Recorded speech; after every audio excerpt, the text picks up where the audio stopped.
જિલ્લાના માણાવદરમાં ભાજપમાં આંતરિક જૂથવાદ સામે આવ્યો છે। સાવજ ડેરીના ડિરેક્ટરે ચેરમેન અને ધારાસભ્ય પર આક્ષેપ કર્યા। સાવજ ડેરીના ડિરેક્ટર રાજુભાઈ બોરખતરિયાએ આક્ષેપો કર્યા છે। દિનેશ ખટારિયા અને અરવિંદ લાડાણી સામે આક્ષેપ કર્યા। રાજકીય કિન્નાખોરીનો રાજુભાઈ બોરખતરિયાનો આક્ષેપ છે। ભાજપમાં જૂથવાદ ચાલી રહ્યો છે। પાર્ટીમાં નવા લોકો જૂના કાર્યકર્તાઓ પર હાવી થઈ રહ્યા હોવાનો આક્ષેપ લગાવ્યો।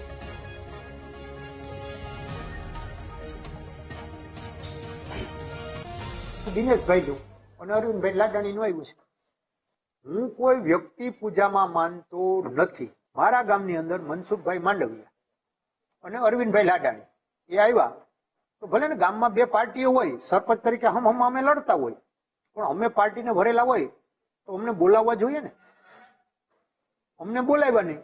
અમે તો એ બધા આવવાના હતા એટલે અમે બધા ઘરે ઘરે ફરી ઘરે ફોન કર્યા, ગ્રુપમાં મૂક્યું કે ભાઈ આપણે મનસુખભાઈ માંડવિયા અરવિંદભાઈ આવે તો આટલા ટાઈમે આપણે બધાને હાજર રહેવાનું છે। તો જે નવા કોંગ્રેસમાંથી ભાજપમાં આવેલા હતા એની આજે એ લોકોનું સન્માન કર્યું, એટલે તો સ્વાભાવિક જ છે। ક્યાંક ને ક્યાંક નહીં, 100% જૂથવાદ છે। 100% આમાં અત્યારે નવા જૂનીનું હાલે, એટલે જ્યાં જ્યાં જૂના ભાજપના છે એની ઉપર નવા આવેલા છે એ સવાર થઈ ગયા।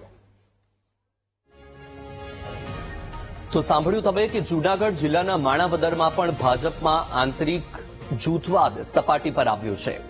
સાવજ ડેરીના ડિરેક્ટરે ચેરમેન અને ધારાસભ્ય પર આક્ષેપ લગાવ્યા। ખૂબ જ ગંભીર આક્ષેપ લગાવ્યા છે સાવજ ડેરીના ડિરેક્ટર રાજુભાઈ બોરખતરિયાએ, અને આક્ષેપોમાં તેમણે ઘણી બધી વાતો કહી, જેમાં તેમણે કહ્યું કે રાજકીય કિન્નાખોરી રાખવામાં આવી રહી છે, ભાજપમાં જૂથવાદ ચાલી રહ્યો છે, પાર્ટીમાં નવા લોકો જૂના કાર્યકર્તાઓ પર હાવી થઈ રહ્યા છે, અને આ આક્ષેપો તેમણે લગાવ્યા છે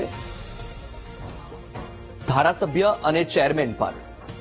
દિનેશ ખટારિયા અને અરવિંદ લાડાણી સામે આ આક્ષેપો કર્યા છે, અને આક્ષેપોમાં આંતરિક જૂથવાદ સ્પષ્ટ રીતે સામે આવી રહ્યો છે।